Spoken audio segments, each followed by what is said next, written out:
Bharatiya Janata party के बागी नेता है सच्चिदानंद राय और वो कह रहे हैं कि हम 2024 में भारतीय जनता पार्टी के 2 सांसद को बता देंगे कि आपकी कितनी हैसियत है।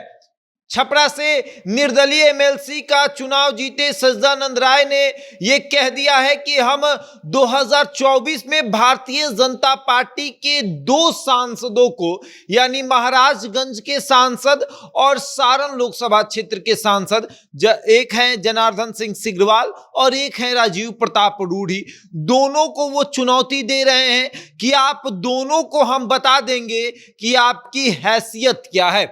स्थानीय निकाय कोटे से निर्दलीय एमएलसी बने सच्चिदानंद राय अब लोकसभा का चुनाव लड़ना चाहते हैं, लोकसभा के चुनाव की तैयारी कर रहे हैं, 2024 के लिए अपनी दावेदारी पेश कर रहे हैं और साथ ही साथ भाजपा के 2 नेताओं को चुनौती दे रहे हैं। अब चुनौती देते हुए किस तरीके से उनको हरका रहे हैं वो हम आपको विस्तार से समझाएंगे। आखिर सच्चिदानंद राय क्यों भाजपा के इन दोनों नेताओं से चिढ़े हुए हैं वो हम आपको समझाएंगे, लेकिन उसके पहले नमस्कार, मेरा नाम शशांक पांडे है। आप जनता जंक्शन पर मुझे देख रहे हैं, कैमरे के पीछे विशाल खड़े हैं। और अब आते हैं कि सच्चिदानंद राय आखिर क्यों इन दोनों नेताओं से नाराज है।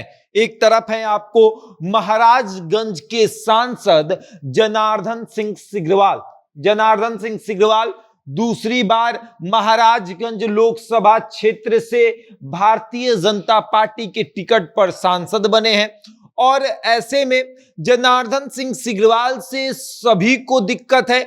महाराजगंज लोकसभा क्षेत्र में जितने भी विधानसभा है उस विधानसभा में अगर भारतीय जनता पार्टी का टिकट किसी को नहीं मिला है तो वो दोषी मानता है जनार्दन सिंह सिग्रीवाल का। उसका मानना है कि उन्होंने ही उसका टिकट कटवा दिया और इस बार इसमें सच्चिदानंद राय भी शामिल हो गए।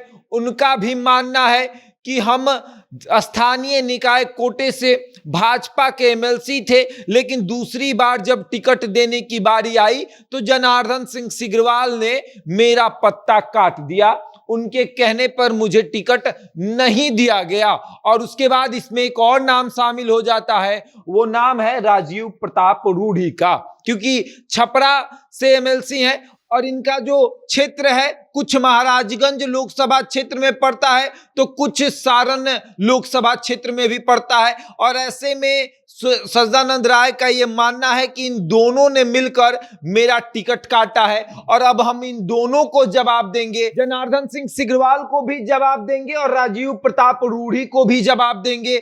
सारण और महाराजगंज लोकसभा क्षेत्र से इनको हम बताएंगे कि आपकी हैसियत क्या है।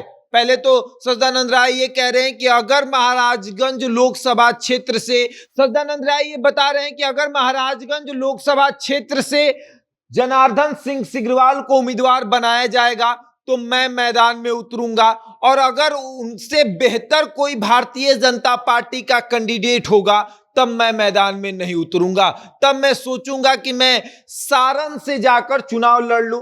और खबर यह है कि इस बार राजीव प्रताप रूढ़ी का पत्ता साफ होने वाला है।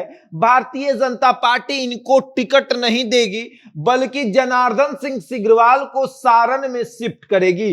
तो ऐसे में सच्चिदानंद राय ये सोच रहे हैं कि अगर जनार्दन सिंह सिग्रीवाल सारण में शिफ्ट होंगे तो हम भी सारण में जाकर शिफ्ट हो जाएंगे। महाराजगंज लोकसभा ऐसा माना जाता है कि राजपूत और भूमिहारों का एक गढ़ है। यहां पर राजपूतों की संख्या सबसे अधिक है, भूमिहारों की संख्या सबसे अधिक है, यादवों की संख्या सबसे अधिक है। तो सच्चिदानंद राय अगर महाराजगंज लोकसभा क्षेत्र से चुनाव लड़ते हैं तो इनकी जीत लगभग पक्की रहेगी, क्योंकि राजपूत भूमिहार इनके साथ चलते हैं। अगर आप देखें तो स्थानीय निकाय कोटे से निर्दलीय चुनाव लड़कर ये जीत भी गए और अच्छा खासा वोट भी इन्होंने लाया था। इन्होंने ये भारतीय जनता पार्टी को दिखा दिया कि आपके टिकट की वजह से हम एमएलसी नहीं बनते हैं, हम अपने बल पर एमएलसी बनते हैं। और आजकल ये प्रशांत किशोर के साथ खूब घूम रहे हैं, प्रशांत किशोर के पार्टी के साथ ये आजकल जुड़े हुए हैं, लगातार उनके साथ पद यात्रा कर रहे हैं और हर जगह पर जा रहे हैं तो प्रशांत किशोर की ही चर्चा कर रहे हैं। और अगर देखा जाए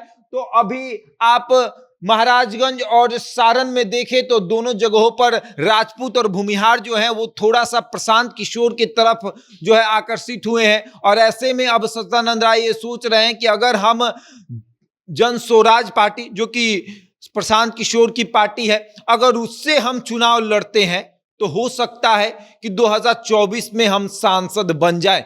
और जिस तरीके से ये राजीव प्रताप रूढ़ी और जनार्दन सिंह सिग्रीवाल को चुनौती दे रहे हैं, आप यकीन मानिए कि इन्होंने तैयारी कर लिया है कि महाराजगंज सारण से किस किस को उम्मीदवार बनाना है और किस जगह पर हमें चुनाव लड़ना है। और अब जनार्दन सिंह सिग्रीवाल और राजीव प्रताप रूढ़ी की मुश्किलें जो हैं वो बढ़ने वाली है, क्योंकि सच्चिदानंद राय अगर मजबूत कैंडिडेट होंगे तो भारतीय जनता पार्टी इनको दोबारा बुलाकर भी टिकट दे सकती है, क्योंकि भारतीय जनता पार्टी सर्वे करवाती है और पार्टी स्तरीय पर अगर सर्वे में सच्चिदानंद राय का नाम आ गया तो इनको भी बुलाकर वो टिकट दे सकती है, क्योंकि एक सीट तो खाली हो रहा है। सारण से अगर जनार्दन सिंह सिग्रीवाल को उतारा जाएगा तो महाराजगंज लोकसभा सीट खाली हो जाएगा, और अगर जनार्दन सिंह सिग्रीवाल महाराजगंज से उतरेंगे तो सारण लोकसभा सीट खाली रहेगा, क्योंकि राजीव प्रताप रूढ़ी को इस बार भारतीय जनता पार्टी टिकट नहीं देगी,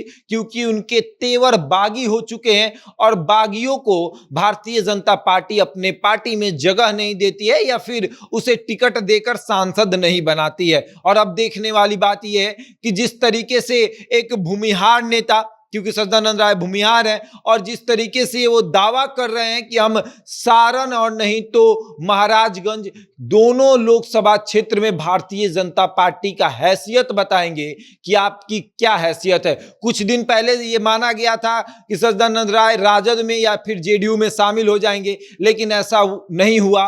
वो प्रशांत किशोर के साथ आजकल जुड़े हुए हैं। उनका मानना है कि प्रशांत किशोर बिहार की राजनीति में अच्छा करेंगे, बिहार के बारे में अच्छा सोचते हैं, और अगर उनके साथ हम जुड़े रहेंगे तो लंबा चलेंगे। बहरहाल आगे देखते हैं क्या होता है। क्या सच्चिदानंद राय के उतरने से सारण और महाराजगंज से भारतीय जनता पार्टी का पत्ता साफ हो जाएगा या फिर भारतीय जनता पार्टी और मजबूत हो जाएगी? बहरहाल इस खबर में इतना ही। बने रहे हमारे साथ और देखते रहें जनता जंक्शन।